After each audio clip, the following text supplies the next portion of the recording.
Hi hello. അപ്പോൾ ഇന്നത്തെ video 5ാം ക്ലാസ്സിലെ മലയാളം എക്സാമാണ് കേട്ടോ. മലയാളം എക്സാമിന് വരുന്ന ഓണം എക്സാമിന് വരുന്ന അതായത് നമ്മളെ ഫസ്റ്റ് ടൈം എക്സാമിന് വരുന്ന മോഡൽ ക്വസ്റ്റ്യൻസ് ഡിസ്കസ് ചെയ്യാം. വായിക്കാം എഴുതാം എന്ന് കൊടുത്തിട്ടുണ്ട്. കവിത വായിച്ച് ശരിയുത്തരം ബ്രാക്കറ്റിൽ നിന്നും കണ്ടെത്തി എഴുതുക. കവിത ഇവിടെ കൊടുത്തിട്ടുണ്ട്. പുതുമണമിളകുന്ന പൂക്കളേന്തി പൂവലി ജാലം നിരന്നു നിൽപ്പു മുതിരതരായി മധുവുണ്ണു നിരകൾ മൂളിപ്പാട്ടോരോന്നു പാടിയിടൂ തളിർവലി തലയാട്ടി രസിച്ചിടുമ്പോൾ താളം പിടിക്കുന്നിളം തെന്നലും കളകളമൊഴികളാൽ കിളിനിരകൾ കാലക്കടലിനലകൾ ചേർപ്പു വിളിന്നൊളി ചിന്നും ശലഭജാലം മാമരത്തോപ്പിൽ പറന്നിടുന്നു. ഇടപ്പള്ളിയുടെ ഒരു കവിതയുടെ കുറച്ച് വരികളാണ് ഇവിടെ കൊടുത്തിട്ടുള്ളത്. ഇനി ഇതുമായി ബന്ധപ്പെട്ടുള്ള കുറച്ച് ക്വസ്റ്റ്യൻസ് ഉണ്ട്, നോക്കാം. ഫസ്റ്റ് ക്വസ്റ്റ്യൻ, ആളിപ്പാട്ട് പാടുന്നത് ആരാണ്? കിളികൾ, അളിനിരകൾ, പൂമ്പാറ്റകൾ, തുമ്പികൾ. ആരാണ്? അളിനിരകളാണ് കേട്ടോ. രണ്ടാമത്തെ ക്വസ്റ്റ്യൻ, തലയാട്ടി രസിക്കുന്ന തളിർവല്ലിക്കൊപ്പം താളം പിടിക്കുന്ന കടങ്കഥ വ്യാഖ്യാനിക്കുന്നതാരെ? പൂക്കൾ, പുലരി, ഇളംതെന്നൽ, കിളികൾ. ഇളംതെന്നലാണ് അതിൻ്റെ ആൻസർ കേട്ടോ. അടുത്തത് നോക്കാം. ഒരു കുറിപ്പ് തന്നിട്ടുണ്ട്. 2 കുട്ടികളും പിറ്റേന്ന് പ്രഭാതത്തിലാണ് എത്തിയത്. മരിച്ചു കിടക്കുന്ന കിളിയെ നോക്കി അവർ വിലപിച്ചു. ഒരു ശവക്കുഴയുണ്ടാക്കി അത് പൂക്കൾ കൊണ്ട് അലങ്കരിച്ചു. ഒരു ചുവന്ന പെട്ടിയിൽ പക്ഷിയുടെ ശരീരം വെച്ച് ശവസംസ്കാരം നടത്തി. പുൽത്തട്ട് ഡെയ്സി ചെടിയോടൊപ്പം അവർ നിരത്തിലേക്ക് വലിച്ചെറിഞ്ഞു. ഡെയ്സി ചെടിയുടെ ഒരു ഭാഗത്തു നിന്ന് എടുത്തൊരു കുറിപ്പാണ് തന്നിട്ടുള്ളത്. ആരാലും ശ്രദ്ധിക്കപ്പെടാതെ പോയ ആ ഡെയ്സി ചെടിയുടെ ചിന്തകൾ എന്തൊക്കെയാകാം? കുറിപ്പായി എഴുതുക എന്നാണ് ഫസ്റ്റ് ക്വസ്റ്റ്യൻ. എത്രമാത്രം പ്രതീക്ഷയോടെയാണ് ഞാൻ ഈ ഭൂമിയിലേക്ക് വന്നത്. പൂന്തോട്ടത്തിനരികിൽ നിന്ന് എന്നെ മറ്റു പൂക്കളാരും ശ്രദ്ധിച്ചില്ല. ആരും ശ്രദ്ധിക്കാത്തത് കൊണ്ടും നല്ല നിറമില്ലാത്തത് കൊണ്ടും എനിക്ക് സങ്കടം തോന്നിയിരുന്നു. എന്നാൽ ഒരു വാനമ്പാടി എൻ്റെ അരികിൽ വന്ന് പാട്ടുപാടി. എനിക്ക് ചുറ്റും നൃത്തം പെയ്തപ്പോഴാണ് ആ സങ്കടം മാറിയത്.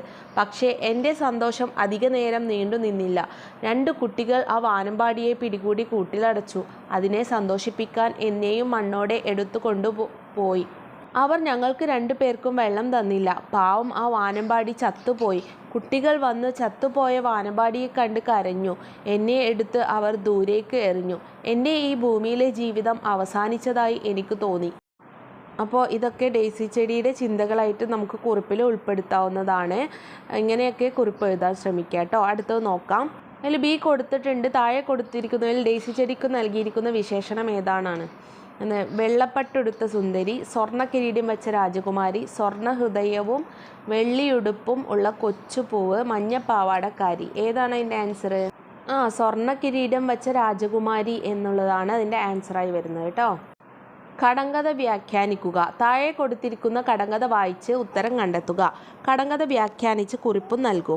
കണ്ടം കണ്ടിക്കും തുണ്ടം പോലും തിന്നില്ല. എന്താണ് ആൻസർ? കത്രികയാണ് ആൻസർ. എന്താണ് കത്രികയെക്കുറിച്ച്? അതിനെക്കുറിച്ച് കുറിപ്പ് എഴുതുക. തുണിയും മറ്റും മുറിക്കാൻ ഉപയോഗിക്കുന്ന ഉപകരണമാണ് കത്രിക. മുറിക്കുന്നതല്ലാതെ തിന്നാൻ അതിനു കഴിയില്ല. ഈ അർത്ഥത്തിലാണ് കണ്ടം കണ്ടിക്കും എന്നാൽ തിന്നാൻ കഴിയില്ല എന്ന് കടങ്കഥയിൽ പറഞ്ഞിരിക്കുന്നത്. അതിൽ ബി ആയി കൊടുത്തിരിക്കുന്നു. താഴെ കൊടുത്തിരിക്കുന്നതിൽ കിണർ എന്ന് ഉത്തരം വരാത്ത കടങ്കഥ ഏത് എന്നാണ്. മുറ്റത്തെ ചെപ്പ് നടപ്പില്ലതിൻ്റെ ഉത്തരം കിണറാണ്. വരാത്ത കടങ്കഥയാണ് ചോദിച്ചിട്ടുള്ളത്, നോക്കാം. വെള്ളമില്ല കടലിൽ, ആളില്ല തോണി, അടിയില്ലാത്ത പട്ടി. നോക്കാം നമുക്ക് ഏതാണ് ആൻസർ വരുന്നത്. അതായത് കിണറിന് ഉത്തരം വരാത്ത കടങ്കഥയാണ്. വെള്ളമില്ല കടലിൽ, ആളില്ല തോണി എന്നാണ് കിണർ എന്ന് ഉത്തരം വരാത്ത കടങ്കഥ കേട്ടോ. അനുഭവക്കുറിപ്പ്. പൂക്കൾ എത്രയോ പൂക്കളി ഭൂമിതൻ മക്കളായി ഇറക്കുന്നു നിത്യവും. അല്ലേ? നിങ്ങൾ നട്ടു വളർത്തിയ ചെടികളിലും ഇതുപോലെ പൂക്കളും കായ്കളും വിരിഞ്ഞിട്ടുണ്ടാകുമല്ലോ. നിങ്ങളുടെ അനുഭവം എഴുതാൻ, അനുഭവക്കുറിപ്പായിട്ട് എഴുതാനാണ് പറഞ്ഞിട്ടുള്ളത്. നമുക്ക് നോക്കാം എങ്ങനെ അനുഭവക്കുറിപ്പ് എഴുതാം എന്നുള്ളത്. വീട്ടുമുറ്റത്തും സ്കൂളിലും പൂന്തോട്ടം ഉണ്ടാക്കാനും വീട്ടിൽ പച്ചക്കറിത്തോട്ടം ഉണ്ടാക്കാനും ഞാനും കൂടാറുണ്ട്. ഞാൻ നട്ട ചെടികളിൽ പുതുതായി ഓരോ ഇല വരുമ്പോഴും ഞാൻ സന്തോഷിച്ചിരുന്നു. ചെടിക്ക് ചെറിയൊരു വാട്ടമുണ്ടായാൽ എൻ്റെ മനസ്സിന് വേദനിക്കുമായിരുന്നു.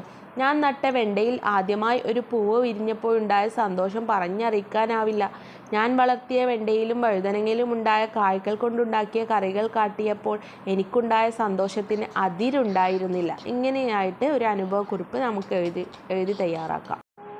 തൂമയേറിടും വാടാമലരുകൾ. അടിവരയിട്ട പദത്തിന് പകരമായി എഴുതാവുന്ന വാക്ക് ഏത്? നിറം, മാല, ആകാശം, ഭംഗി. ഏതാണ്?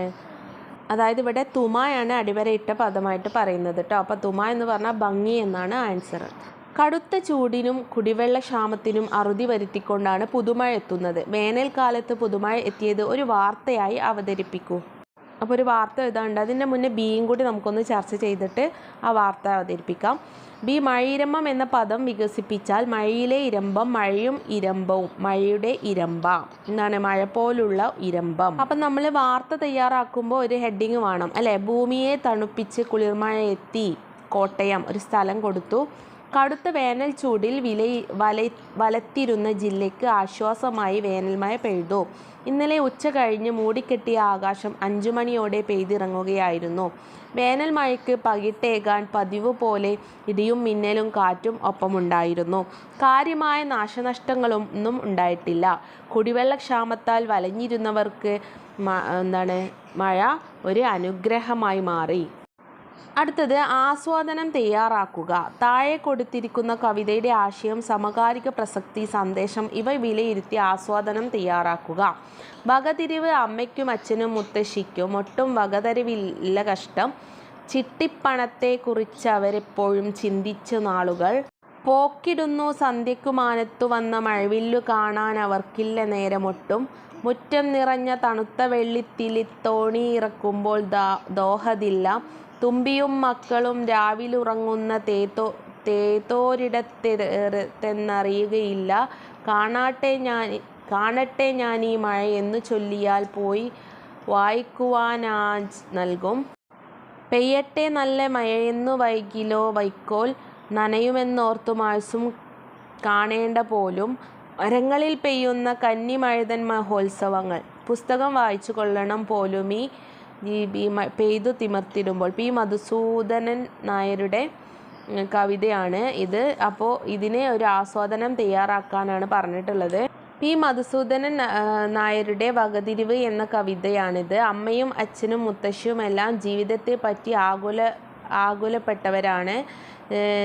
ചിട്ടിപ്പണത്തെക്കുറിച്ചും വീട്ടുചെലവുകളെക്കുറിച്ചും ഒക്കെയാണ് അവർക്ക് എപ്പോഴും ചിന്ത. മാനത്ത് ഒരു മഴവില്ല് കണ്ടാൽ അത് നോക്കി നിൽക്കാനോ ആസ്വദിക്കാനോ അവർക്ക് നേരമില്ല. മഴയത്ത് മുറ്റം നിറയെ വെള്ളം കെട്ടി നിൽക്കുമ്പോൾ അതിൽ തോണി കളിക്കാനോ ഒന്നിനും അവർക്ക് ആഗ്രഹമില്ല. പകൽ മുഴുവൻ പാറിപ്പറക്കുന്ന തുമ്പിയെയും മക്കളും എവിടെയാണ് ഉറങ്ങുന്നതെന്ന ചോദ്യത്തിന് ഉത്തരം പറയാൻ പോലും അവർക്ക് അറിയില്ല. മഴ കണ്ടോട്ടെ എന്ന് ചോദിക്കുമ്പോൾ പോയി വായിക്കുവാൻ പറഞ്ഞ അമ്മയും അച്ഛനുമെല്ലാം വഴക്കു പറയും. നല്ല മഴ പെയ്യട്ടെ എന്ന് ഞാൻ ആഗ്രഹിക്കുമ്പോൾ വൈക്കോല് നനയുമല്ലോ എന്നോർത്ത് അമ്മ ആകുലപ്പെടും. മഴ നിന്നു കഴിയുമ്പോൾ മരങ്ങളിൽ നിന്നും പെയ്യുന്ന വെള്ളത്തുള്ളികൾ കാണാൻ അവർക്കാർക്കും ഇഷ്ടമില്ല. അപ്പോഴെല്ലാം പുസ്തകം വായിച്ചു കൊള്ളാൻ പറഞ്ഞ് ഓടിച്ചു വിടും. മഴ ഇങ്ങനെ തകർത്തു പെയ്യുമ്പോൾ തന്നോട് പഠിക്കാൻ പറയുന്ന അവർക്കാർക്കും വകതിരിവില്ല എന്നാണ് കുട്ടിയുടെ കണ്ടെത്തൽ. പ്രകൃതിഭാവങ്ങളെ ആസ്വദിക്കാതെ ആകുലപ്പെട്ടു നടക്കുന്ന മനുഷ്യർക്കുള്ള മറുപടി കൂടിയാണ് ഈ കവിതയിൽ കവി ഉൾപ്പെടുത്തിയിട്ടുള്ളത്. അപ്പോൾ ഇത്രയും ക്വസ്റ്റ്യൻസാണ് നമ്മളിന്ന് ഡിസ്കസ് ചെയ്തത്. അടുത്ത വീഡിയോയുമായിട്ട് കാണാം. എല്ലാവർക്കും എല്ലാവിധ വിജയാശംസകളും നേരുന്നു. All the best.